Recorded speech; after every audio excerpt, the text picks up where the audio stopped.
Coucou, j'espère que ça va. Alors, j'avais envie de vous parler un petit peu, à cœur ouvert sur plein de sujets en même temps. Après, je sais pas si je vais me rappeler de tout parce que je prépare rien en amont. Donc voilà.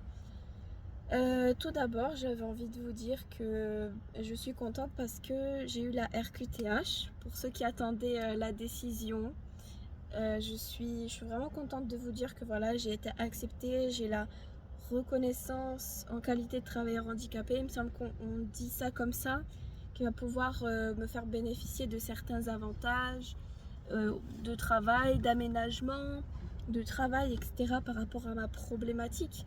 Et je suis vraiment très contente par rapport à ça parce que enfin, enfin, enfin, je suis reconnue.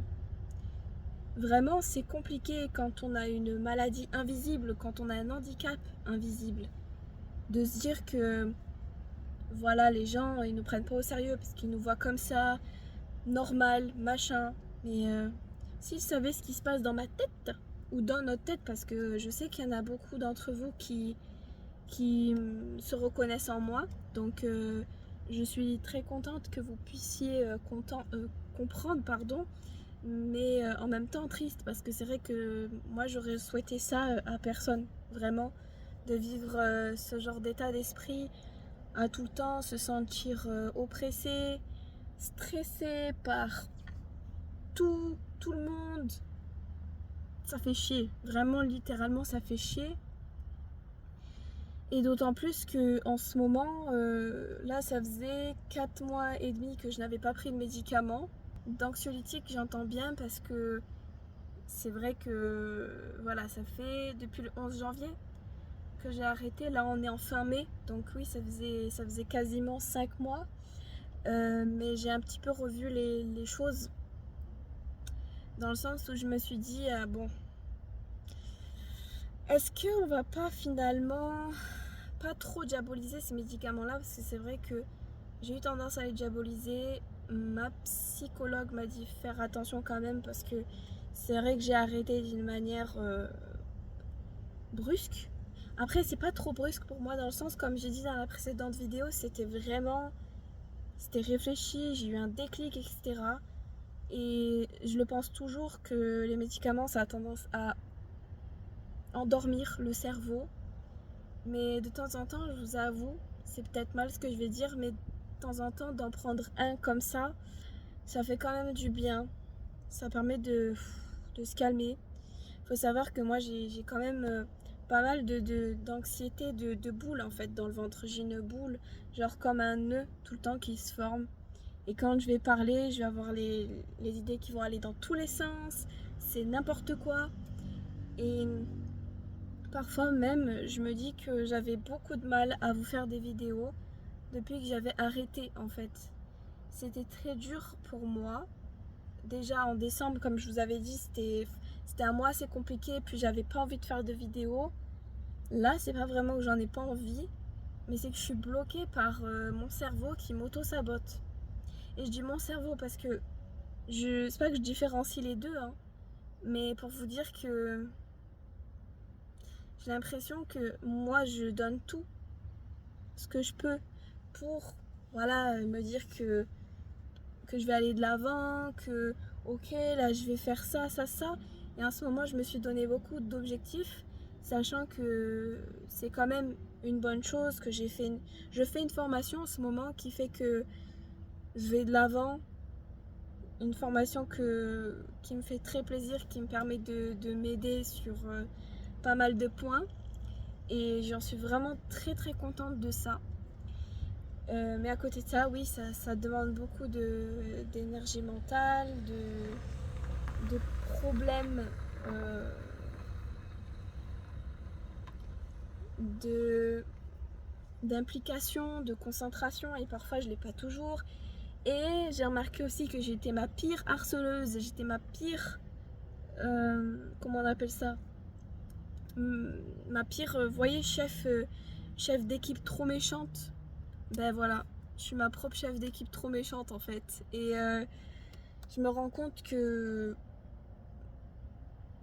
les autres parfois, sont peut-être mauvais avec moi. Et d'ailleurs ça, franchement, après bon, je vais en parler, je veux pas divaguer, mais voilà, je suis vraiment une très très grande plaie à moi-même. Voilà, c'est très compliqué à dire, mais mon cerveau m'auto-sabote, m'envoie dans des trucs, des pensées qui me font plus mal qu'autre chose, qui sont contre-productives. Et à côté de ça, j'essaie de faire en sorte que, bon, ça va aller, il n'y a pas de souci, ok, c'est clair, carré, machin. Mais non, en fait, il n'y a rien qui est clair et carré dans ma tête. Il y a tout qui va dans tous les sens et c'est pénible. Là, j'en souris plus ou moins, mais c'est pénible. En vrai, c'est très pénible. Là, pour tout vous dire, tout à l'heure, j'ai pris un anxiolytique, ça m'a fait du bien parce que après 4 mois et demi, c'est vrai que voilà. Après, le but, c'est de ne pas retomber dans une addiction, etc. Ça, je suis consciente, je suis lucide. Mais là, j'en avais vraiment besoin parce que vu ce qui se passe dans ma tête en ce moment, ce qui se passe autour de moi, etc., j'avais besoin de me soulager un peu. Et là, ça me fait du bien. Ça me permet de vous parler. Bien que j'aimerais tellement réussir à vous parler avec ma tête complètement non médicamentée, voilà. Mais c'est compliqué, il me faut beaucoup de temps pour pouvoir filmer. J'ai fait des vidéos en fait. Pour tout vous avouer, j'ai fait des vidéos que j'ai pas encore montées, je stocke sur mon téléphone. Mais j'ai trop de mal à les publier parce que je suis toujours stressée. Je me dis, ouais, et puis ça, ils vont penser quoi? Et puis ça, ils vont penser quoi? Et puis je me plains de trucs que finalement, il y a des choses qui sont tellement plus pires dans la vie, etc. C'est vrai. Mais en même temps, je me dis, mais t'as le droit de te plaindre de choses qui peuvent te concerner, mais qui peuvent concerner d'autres personnes aussi. Pourquoi se boycotter en fait? Je sais pas si vous comprenez ce que je veux dire en fait. Je sais pas si vous comprenez réellement ce que je veux dire, dans le sens où on se donne la pression sur tout, sur ce qu'on doit dire, sur ce qu'on doit dire, sur ce qu'on doit pas dire, et au final on en perd de notre authenticité. Et là c'est ce que je ressens en fait, c'est que sans médicaments je suis moi-même, je suis très contente d'être moi-même sans médicaments, et encore parce que j'ai l'impression que je suis toujours sur la retenue, toujours, toujours, toujours. D'ailleurs, ça se reflète un peu sur ma formation, euh, qui fait que voilà, c'est une formation qui me fait tellement plaisir de chant, etc., que j'attends depuis des années de pouvoir me projeter dans ça et tout. Je suis vraiment trop contente, mais à côté de ça, ça me fait apprendre beaucoup de choses sur ma façon de voir les choses, la vie, sur mes retenues, sur ce que j'ai du mal à faire, à dire. Donc c'est vraiment la merde. Voilà, je vais vous dire clairement, c'est la merde. Et à côté de ça, je me suis dit par rapport aux anxiolytiques que j'allais tout simplement pas en prendre tous les jours, mais vraiment faire attention. Vraiment, quand j'ai des périodes où c'est vraiment compliqué, je pourrais en prendre. Si je m'accorde une fois par semaine, en prendre, ou 2 fois par semaine, ok. Mais c'est vrai que là, je vous en parle, je suis pas tellement rassurée non plus parce que c'est vrai que je sors quand même d'une addiction, l'addiction aux médicaments. J'ai une nature addictive en plus, enfin, je peux être addict à n'importe quelle substance qui pourrait me faire m'évader. L'alcool, oui, aussi. Oh là là, il y a une bête, ça me fait peur, j'aime pas ça. Oui, du coup, n'importe quelle substance qui pourrait me faire évader, dont l'alcool, etc. Mais il faut faire attention parce que l'alcool, c'est pas bon. C'est vraiment pas bon parce que c'est un engrenage comme toutes les substances qui existent. Vraiment, comme toutes les substances qui existent. Ça fait du bien, mais ça te rend dépendant, mais de dingue. Et c'est ce que je ressens. J'ai peur de tomber là-dedans. Je me pose beaucoup de questions. Mais en même temps, il faut que j'arrête de flipper. Voilà, là, je m'accorde un petit moment où voilà, je peux me poser, vous parler tranquillement. Et puis un petit peu mettre mon stress de côté, même s'il n'est pas vraiment genre complètement enlevé, mon stress quand je vous parle. J'ai toujours cette petite voix diabolique dans ma tête qui me casse les pieds, vraiment, mais littéralement. Et voilà. Voilà pour vous dire que je vais dans un bon sens dans ma vie, mais j'ai quand même besoin de moments de répit. Sachant qu'il y a des choses du passé qui reviennent. Ma psychologue, je la vois, mais ce mois-ci, je ne l'ai pas vue. Et le MDR, peut-être, c'est pas évident aussi pour moi. J'ai l'impression que je me dis que ça va passer, mais peut-être que ça a vraiment un impact sur moi sur le long terme aussi, que ça fait pas du bien. Et le fait de me dire que la nuit, je dors pas paisiblement parce que je fais tout le temps des cauchemars en rapport avec ce qui a été fait dans le passé, des choses qui me manquent, qui avaient dans le passé, qui me manquent, des personnes qui avaient dans le passé et que j'ai perdu parce que soit j'ai été maladroite ou j'ai été complètement j'ai fait n'importe quoi ou tout simplement parce que j'ai été déçue, etc. Voilà. Mais il faut passer, il faut aller vers de l'avant en fait, parce que, et c'est ce qu'on dit, même si c'est simple à dire, vraiment c'est simple à dire mais difficile à faire encore une fois. Vas-y, fais les choses, tu t'en fous, vas-y, va de l'avant, tu t'en bats les nœuds, machin. Tu penses que je me suis pas posé la question en fait? Genre vraiment, je me suis pas posé la question une seule fois. Ben si, je me la pose tout le temps et je me demande pourquoi d'ailleurs j'arrive pas à passer de outre. En fait, j'arrive pas à certaines choses. Il me faut peut-être du temps, il faut peut-être un petit peu de soutien encore de mes psychologues, psychiatres, et puis les choses pourraient aller du mieux que l'on peut. Mais en tout cas, en ce moment, je suis dans une formation qui m'épanouit, qui me permet d'aller de l'avant, bien que voilà, techniquement, parfois ça me saoule parce que en fait il y a plusieurs modules à valider et le fait que j'arrive pas à valider facilement les trucs, ben ça me challenge, hein, c'est le but d'un challenge. Mais la formation elle est pas non plus éternelle, donc à un moment donné elle va s'arrêter et j'aimerais bien valider le maximum de modules qui me permettront de me projeter dans cette voie là, parce que vraiment c'est vraiment ma passion de chanter, la musique, etc. J'écris des paroles, je m'entraîne à chanter avec mes nouvelles techniques vocales apprises et j'espère un jour pouvoir en faire quelque chose sur cette chaîne ou sur une autre chaîne. Mais plutôt je pense sur une autre chaîne finalement parce que cette chaîne elle est vraiment... Après j'aime pas dire elle est dédiée à... Mais en fait j'ai pas envie que ce soit un foutoir de plein de choses. Et après, on verra. En vrai, on verra parce que je ne peux pas savoir réellement comment les choses pourront se dérouler. Si j'ai envie de dire, bah, franchement, j'ai envie de dire une bêtise, un gros mot, mais je ne vais pas le dire. Mais en gros, c'est bon, laisse tomber et fais ce que tu as envie de faire. Tu publies où tu en as envie, machin. Pourquoi des cases? Pourquoi toujours des cases en fait? Pourquoi? Pourquoi toujours des cases? Et c'est chiant, c'est chiant, c'est chiant, c'est chiant. Donc voilà, pour vous dire que voilà, malgré que voilà, j'ai arrêté les anxiolytiques, j'ai dû quand même augmenter ma dose d'antidépresseurs. Je vous avais dit que j'en prenais 1,5 par jour, là j'en prends 2. Donc j'étais à 75, là je suis à 100 milligrammes. Voilà, en fait j'ai peur de dire des bêtises, je pense que c'est milligrammes, c'est pas grammes, c'est milligrammes, parce que grammes ça me paraît peut-être trop.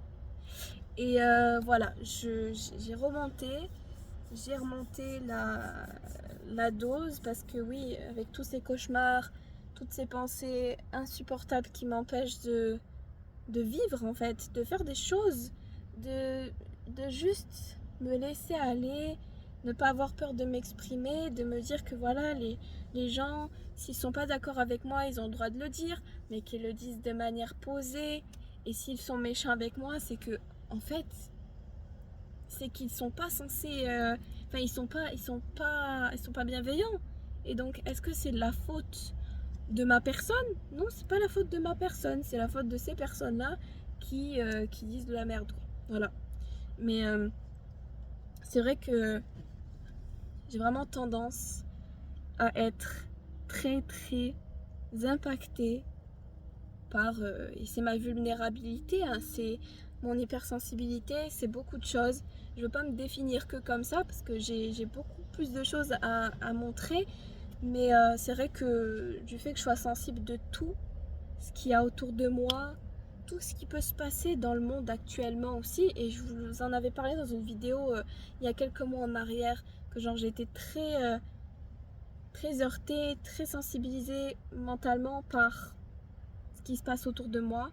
J'avais vu une vidéo qui disait mais en fait, concentrez-vous vraiment sur vous-même, même si ça peut paraître égoïste. En fait, il n'y a pas d'égoïsme finalement, parce que pour changer le monde, entre guillemets, après on ne peut pas changer le monde, mais pour faire des choses bien pour les autres, il faut déjà penser à soi-même, à sa santé, etc. De savoir qui on est réellement et pour pouvoir faire certaines actions et se préoccuper du monde. Mais moi, je suis dans une optique où, vous savez ce qui se passe en ce moment, les conflits dans le monde. Là, ces derniers jours, ça m'a vraiment beaucoup heurté d'entendre des atrocités pareilles. Franchement, je vous dis, c'est horrible. Genre, ça m'émeut rien que d'en parler. J'ai beaucoup de haine, de tristesse, agacée, impuissante par rapport à tout ce qui peut se passer. En fait, tout ce que je peux faire, peut-être, c'est d'en parler un minimum. Bien que c'est vrai que on peut avoir peur des retombées, machin. J'ai peur des retombées, surtout que je m'y connais pas en géopolitique, machin. Mais en tout cas, c'est vrai que la plupart du temps, j'ai peur des retombées. J'ai peur de... Ouais, j'ai peur d'avoir dit une connerie, etc. Mais en tout cas, ce qui est sûr, c'est ce qui se passe des atrocités. Et que, voilà, moi, je prends en compte tout ça. C'est toujours un même groupe de personnes qui gèrent ce monde, à mon sens, hein, et qui provoquent tout ça, hein, qui amènent les gens à se diviser les uns des autres. Et parfois on s'en rend même pas compte, mais on se divise, mais c'est pas à cause des peuples en soi, c'est à cause de ce qui se passe plus haut dans la pyramide. Et c'est vrai que c'est quelque chose qui m'écœure vraiment au plus haut point, parce que à un moment donné, je pense qu'il faut arrêter de penser que tout le monde nous veut du bien. Surtout quand il y a des conflits d'intérêts, de l'argent en jeu, quand il y a du pouvoir en jeu. Voilà, on rigole pas sur ça. Voilà, les gens ne rigolent pas sur ça, surtout ceux qui sont avides de pouvoir, d'argent, machin. Voilà, c'est... Et j'aimerais tellement pas devenir cette personne un jour. Si vous saviez comme j'ai tellement pas envie de devenir cette personne. Parce que c'est vrai, je me pose toujours des questions. Je me dis, mais est-ce que je pourrais être comme ça, attirée par tout ce qui nous pervertit? Parce qu'on est déjà perverti d'une certaine manière, hein, je dirais. Tout ce qui est matériel, on est trop matérialiste. On pense toujours à des choses, genre avoir plus, en fait. On dirait que c'est humain, mais en même temps, t'as des gens, ils crèvent en ce moment, et ils ont rien demandé, eux, en fait. Ils ont rien demandé. Vraiment, ils ont rien demandé. Et pourquoi leur infliger ça? Pourquoi, en fait? Et c'est ça que je me dis, ça que je me pose comme question. Je me dis, mais pourquoi? Pourquoi on fait du mal? Pourquoi ces pourritures-là qui existent prennent du plaisir à faire ce genre de choses? En tout cas, je pense que c'est normal que je comprenne pas. Parce que si je comprenais, je pense que je serais une sado aussi. Vous voyez? C'est-à-dire de se dire que voilà, t'as des personnes qui font du mal, qui ont aucun scrupule à faire du mal. Ben moi, du coup, oui, j'en ai beaucoup de scrupules. Beaucoup. Et j'en ai peut-être un peu trop, tellement que j'ai tendance à me censurer moi-même, à m'auto-saboter, alors que en soi je dis pas des choses méchantes, je veux pas dire des choses blessantes, je veux juste dire ce qui me passe par la tête, et même ce qui peut me titiller, même des belles choses. Il n'y a pas de souci de parler de belles choses. Mais vraiment, dans cette situation-là, on se dit mais merde, que faire en fait? Que faire? Que faire? Et donc voilà, je suis très sensible à ce qui peut se passer en ce moment, surtout que je suis à fond sur les réseaux sociaux. C'est peut-être pas une bonne chose, je pense que je ferai une vidéo sur ça aussi, dans le sens, c'est pas que c'est peut-être pas une bonne chose, c'est que c'est vraiment pas une bonne chose. d'être trop sur les réseaux sociaux parce qu'on voit plein de trucs. Des fois, je me dis merde, mais le dark web, on n'est pas censé y accéder, mais j'ai l'impression que parfois on retrouve des trucs de ouf qu'on n'est pas censé voir en fait. Je sais pas si ça vous le fait, des fois on voit des dingueries. Et le pire, c'est que c'est dangereux parce qu'on a tendance à s'y habituer en fait. Des contenus bizarres, des gens qui parlent bizarrement par rapport à des choses malsaines, vous voyez. C'est. Franchement, voilà, ça m'écoeure. Mais parfois, quand on est addict, voilà, parce que moi je pense être addict aux réseaux sociaux, franchement,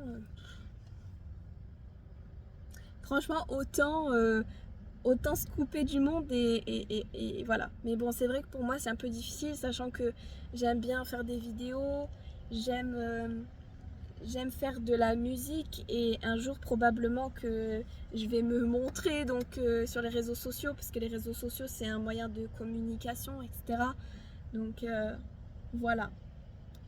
En tout cas, je pense que j'ai assez dit de choses aujourd'hui, mais tout ça pour dire que moi, ça va, je vais plutôt bien. Il y a des jours où c'est vraiment, dans ma tête, c'est l'apocalypse parce que je n'en peux plus, je supporte pas tous ces sentiments, toutes ces émotions euh, qui viennent me m'auto-saboter à chaque fois. Et en fait, j'aimerais beaucoup qu'on s'entraide parfois, mais c'est vrai que je me sens assez seule dans, dans mon truc. En fait, c'est ça qui est triste, c'est que dans tout ça, on se sent vraiment très seul. Et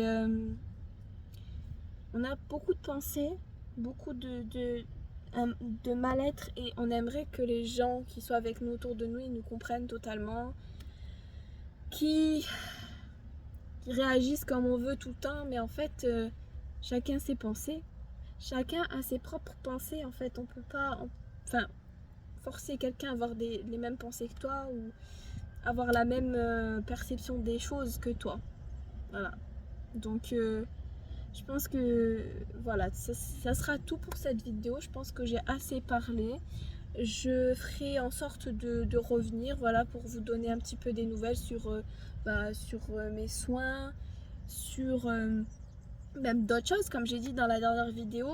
Je pense que c'est un échappatoire pour moi, ça me fait du bien de parler de mon mal-être et sans vouloir parler de négatif en fait, sans vouloir vous donner de mauvaises ondes, vous voyez, c'est plus pour peut-être que vous vous sentiez, si vous êtes dans la même situation que moi, que vous vous sentiez concerné en fait, tout simplement, mais pas pour vous descendre encore plus.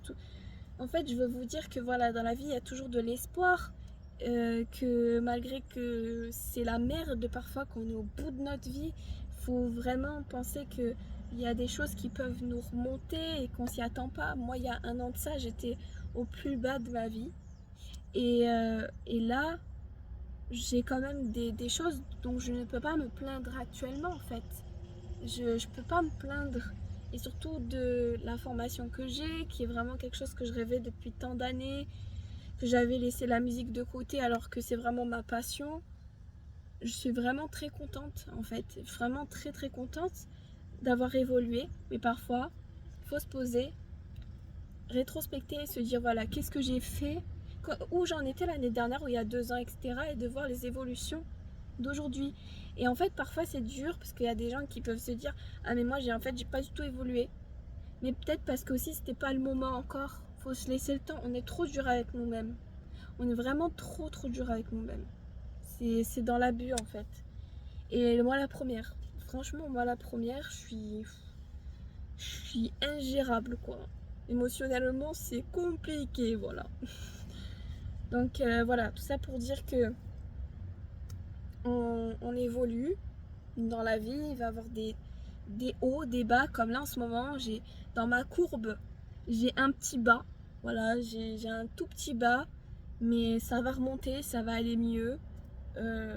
Je reste quand même un minimum positive, même si mes pensées m'enferment dans une certaine négativité, un pessimisme affolant.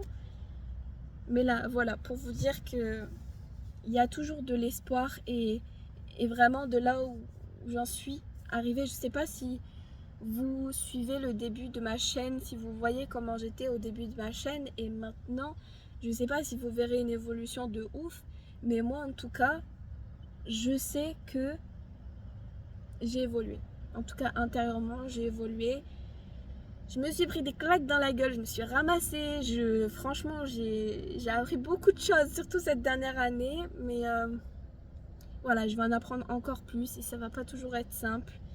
Et je pense partager encore ces petits moments-là où c'est down, mais aussi des bonnes choses. Voilà, des choses qui pourraient me faire plaisir. Et voilà. Genre, j'espère que, en tout cas, cette vidéo ne vous aura pas trop ennuyé parce que je pars dans tous les sens. Et je vous retrouve prochainement dans une nouvelle vidéo. Je vous dis à bientôt, bisous et ciao ciao.